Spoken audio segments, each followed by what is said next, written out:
Hello students, welcome बच्चों जैसा कि आप जानते हो कि हम adsorption of gases on the solids पढ़ रहे थे और उसमें हमने पहले दो फैक्टर जो हैं वो डिस्कस किए। उसके बाद थर्ड फैक्टर है बच्चे टेम्परेचर।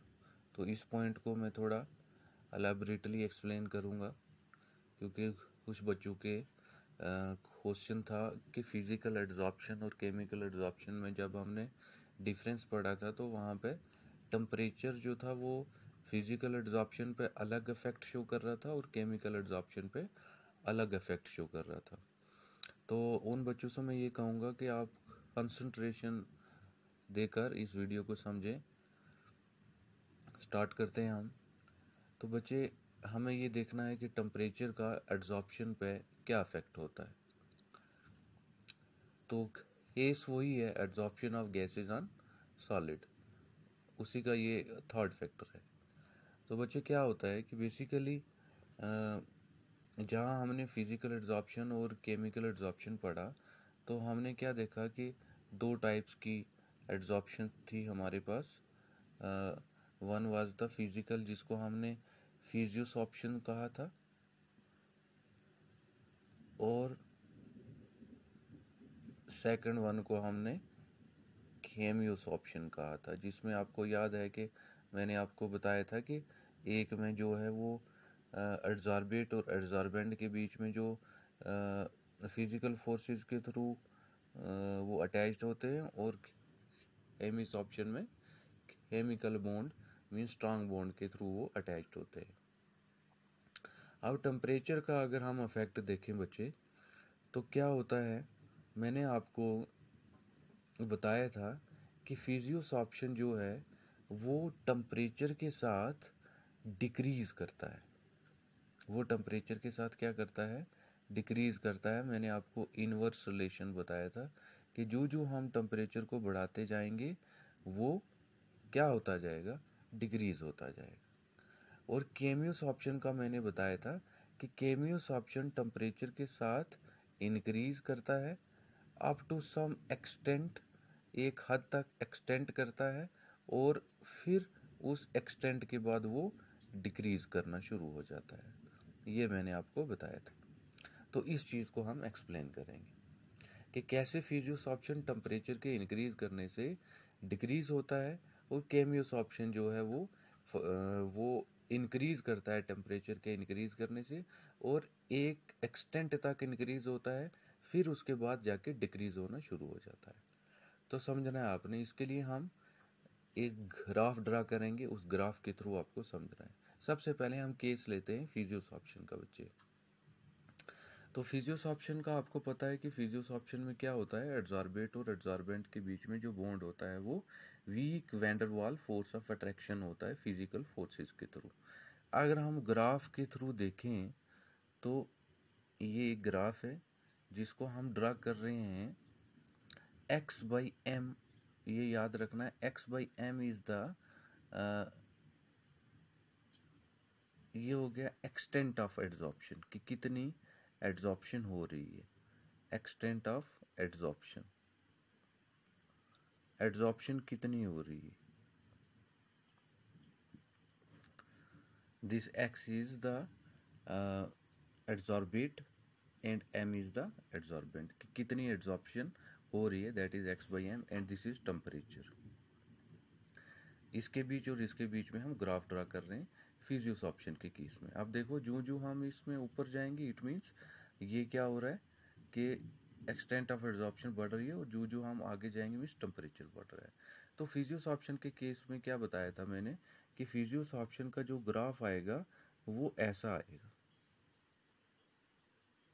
वो ऐसा आएगा। मीन्स ये जब टेम्परेचर कम था, टेम्परेचर कम था, ये यहाँ पे टेम्परेचर क्या था, कम था, लेस टेम्परेचर पे एड्जॉर्प्शन हो रही है।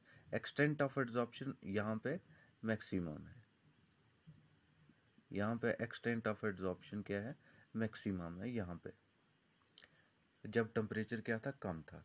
लेकिन जो जो हम टेम्परेचर को बढ़ाते गए, आगे जाते गए, तो यहाँ पे हम देख रहे हैं कि जो जो हम आगे आ रहे हैं तो क्या हो रही है, डिक्रीज हो रही है। एक्सटेंट ऑफ एब्जॉर्प्शन क्या हो रहा है, डिक्रीज हो रहा है। एक्सटेंट ऑफ एब्जॉर्प्शन क्या हो रही है, डिक्रीज हो रही है यहाँ पे जो जो हम आते हैं। तो इन शॉर्ट मतलब क्या हो रहा है, डिक्रीज हो रहा है।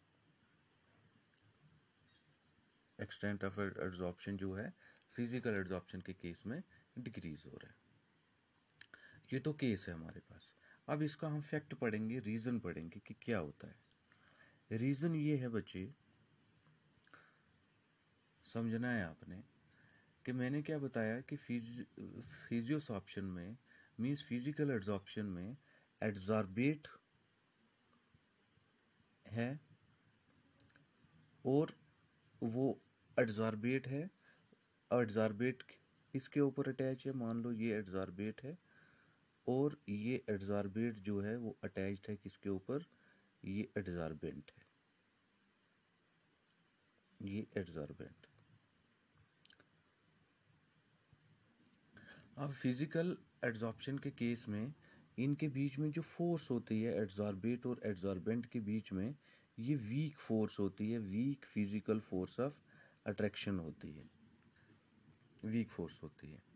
अब लो टेम्परेचर पे एड्जॉर्प्शन हो रही है, जैसे कि यहाँ पे देखो टेम्परेचर जब कम था तो एक्सटेंट ऑफ एड्जॉर्प्शन जो थी वो मैक्सिमम थी, लेकिन जो जो हम आगे बढ़ते गए, टेम्परेचर आगे बढ़ता गया तो एड्जॉर्प्शन डिक्रीज होती गई। वो इसलिए होती गई कि जब टेम्परेचर इंक्रीज हो रहा है तो आपने पढ़ा है कि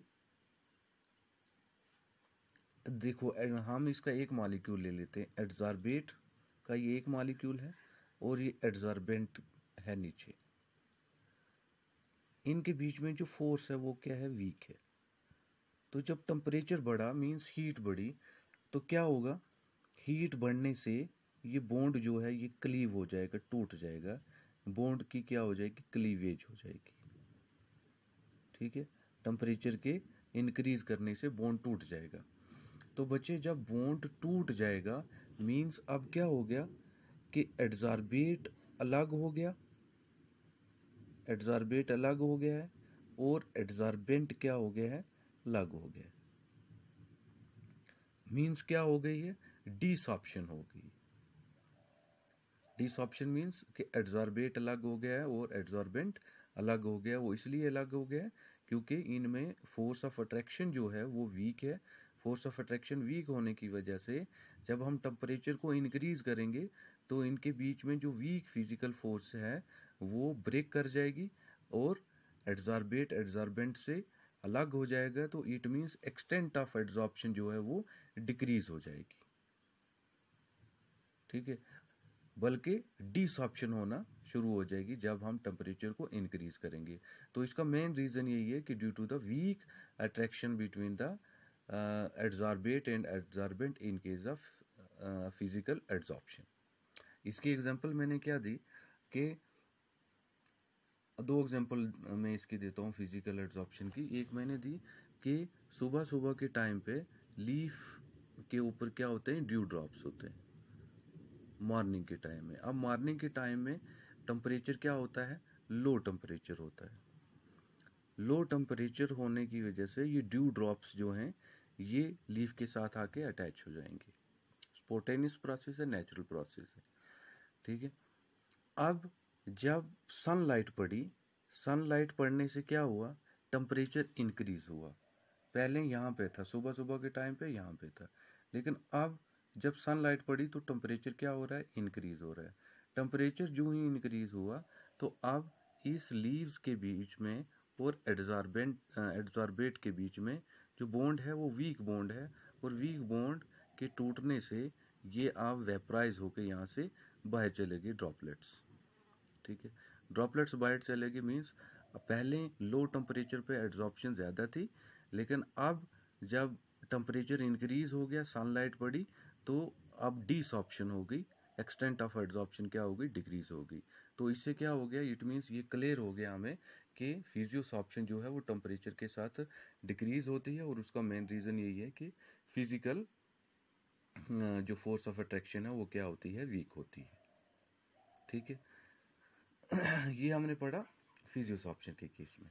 लेकिन केमियोसॉर्प्शन का केस इससे बिल्कुल डिफरेंट है कि केमियोसॉर्प्शन के केस में ऐसा नहीं होता कि केमियोसॉर्प्शन में क्या होता है, उसमें जो ग्राफ ऑब्टेंड होता है एक्सटेंट ऑफ एड्सॉर्प्शन x/m और टेम्परेचर के बीच में, वो ऐसा नहीं आता ग्राफ कि डिक्रीज नहीं होता। उसमें क्या होता है, फर्स्टली इंक्रीज होता है, याद रखना है।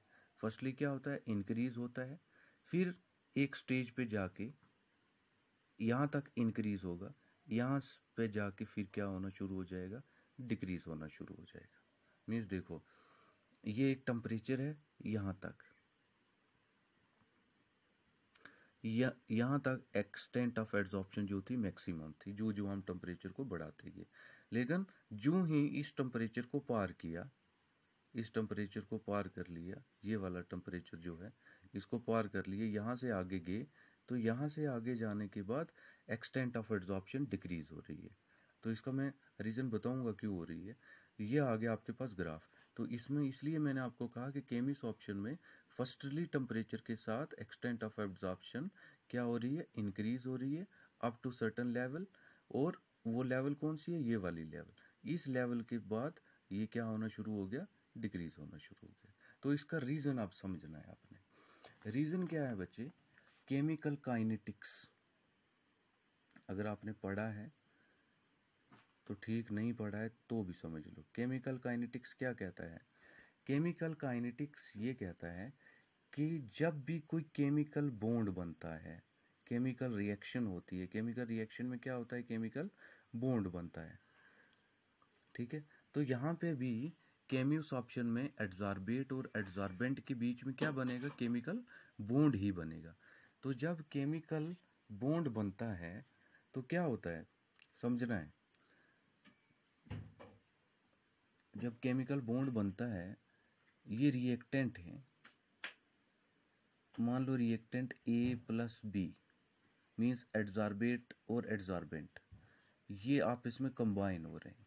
इन्हें कंबाइन होने के लिए क्या चाहिए होता है, हीट चाहिए होती है।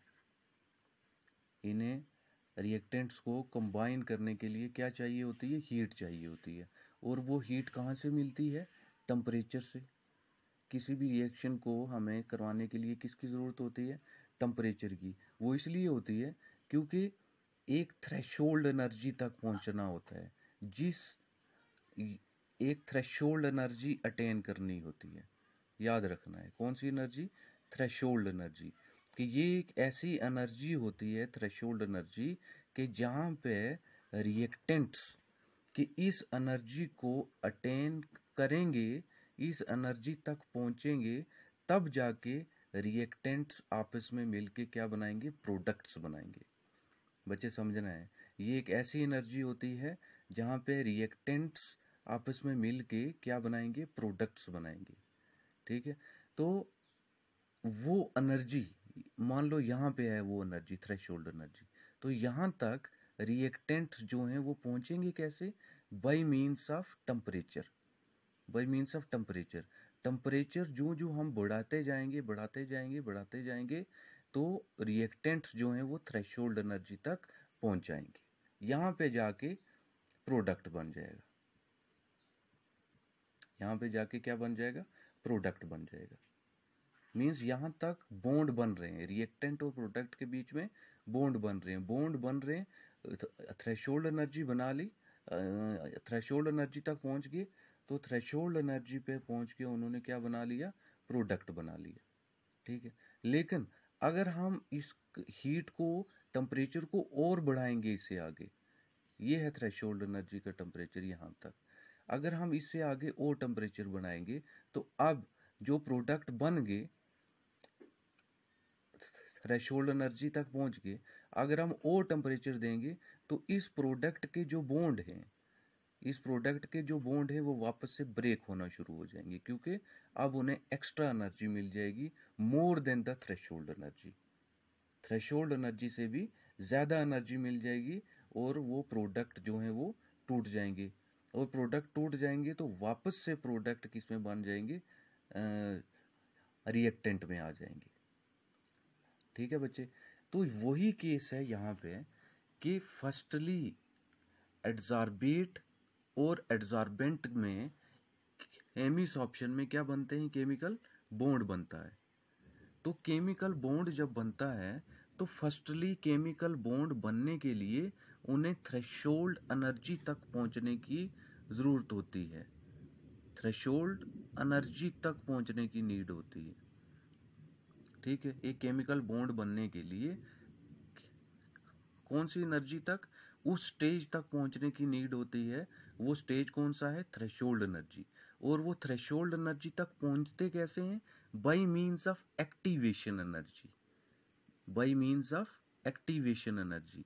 अब एक्टिवेशन एनर्जी कौन सी होगी कि वो एनर्जी जो हम बाहर से देते हैं रिएक्टेंट्स को, एड्सॉर्बेट और एड्सॉर्बेंट को बाहर से मिलती है, और वो मिलती बाहर से इससे है, टेम्परेचर से, हीट से। ठीक है भाई, हीट देंगे तो हम टेम्परेचर बनेगा। तो वो जो हम बाहर से हीट दे रहे हैं, टेम्परेचर दे रहे हैं, वो एक्टिवेशन एनर्जी है, हम उसको एक्टिवेट कर रहे हैं। ठीक है, तो वो एक्टिवेशन एनर्जी होने से, टेम्परेचर बढ़ाने से, फर्स्टली जब हम टेम्परेचर बढ़ा रहे हैं मीन्स हम एक्टिवेशन एनर्जी क्या कर रहे हैं, बढ़ा रहे हैं। एक्टिवेशन एनर्जी बढ़ा रहे हैं रिएक्टेंट्स की, और वो पहुंच के कहाँ पे, थ्रेशोल्ड एनर्जी तक। तो थ्रेशोल्ड एनर्जी पे जाके केमिकल बॉन्ड बन गया किसका, एड्सॉर्बेट और एड्सॉर्बेंट का, किसके अंदर, केमिस ऑप्शन के अंदर।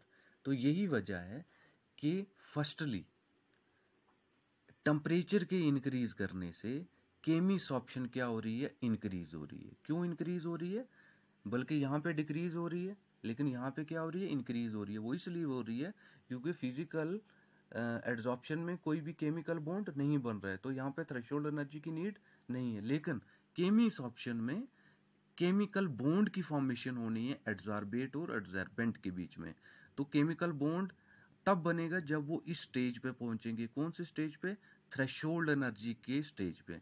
तो थ्रेशोल्ड एनर्जी के स्टेज पे वो तभी पहुंचेंगे जब उन्हें क्या मिलेगी, एड्सॉर्बेट और एड्सॉर्बेंट को एक्टिवेशन एनर्जी। और एक्टिवेशन एनर्जी मिलेगी किससे, टेम्परेचर से। सो केमिस ऑप्शन में एड्सॉर्बेट और एड्सॉर्बेंट को केमिकल बॉन्ड बनाने के लिए थ्रेशोल्ड एनर्जी तक पहुंचने की ज़रूरत होती है, और थ्रेशोल्ड एनर्जी तक पहुंचने के लिए उन्हें एक्टिवेशन एनर्जी की ज़रूरत होती है। और एक्टिवेशन एनर्जी मिलती किससे है, हीट से। और हीट जब हम देते हैं तो क्या होता है, टेम्परेचर बढ़ता है। तो यही वजह है कि केमिस ऑप्शन में टेम्परेचर के इंक्रीज करने से एड्सॉर्प्शन इंक्रीज होती है अप टू दिस लेवल। ठीक है, लेकिन जब केमिकल बॉन्ड बन गया, टेम्परेचर के इंक्रीज करने से थ्रेशोल्ड एनर्जी तक हम पहुंच गए, केमिकल बॉन्ड बन गया। अगर हम फर्दर इससे ज़्यादा टेम्परेचर और आगे बढ़ाएंगे तो फिर ये और आगे नहीं बढ़ेगा। ठीक है, क्यों, अब बॉन्ड बन गया। तो अब जब हम और इसको एनर्जी देंगे तो फिर वापस ये वाला केस हो जाएगा। क्यों, क्योंकि अब हम और एनर्जी देंगे, और टेम्परेचर देंगे, तो जैसे यहाँ पे बॉन्ड टूट रहा था, अब यहाँ पे वापस बॉन्ड जो है वो ब्रेक करना शुरू हो जाएगा। तो जब बॉन्ड ब्रेक करना शुरू हो जाएगा तो यहाँ पे क्या होना शुरू हो जाएगी, डिसॉर्प्शन होना शुरू हो जाएगी। तो यही वजह है कि दैट्स वाई कि with the increase of temperature, firstly the chemical adsorption increases with the increase of temperature and then decreases। वो डिक्रीज तब होती है जब वो इस स्टेज तक पहुंच जाती है। आई होप आप समझ गए होंगे ये डिफरेंस कि क्यों फिजिकल एड्सॉर्प्शन जो है वो टेम्परेचर के साथ डिक्रीज होती है, और केमिकल एड्सॉर्प्शन जो है वो फर्स्टली इंक्रीज होती है और फिर डिक्रीज होती है। मुझे लगता है कि आपको समझ आ जानी चाहिए। Thank you.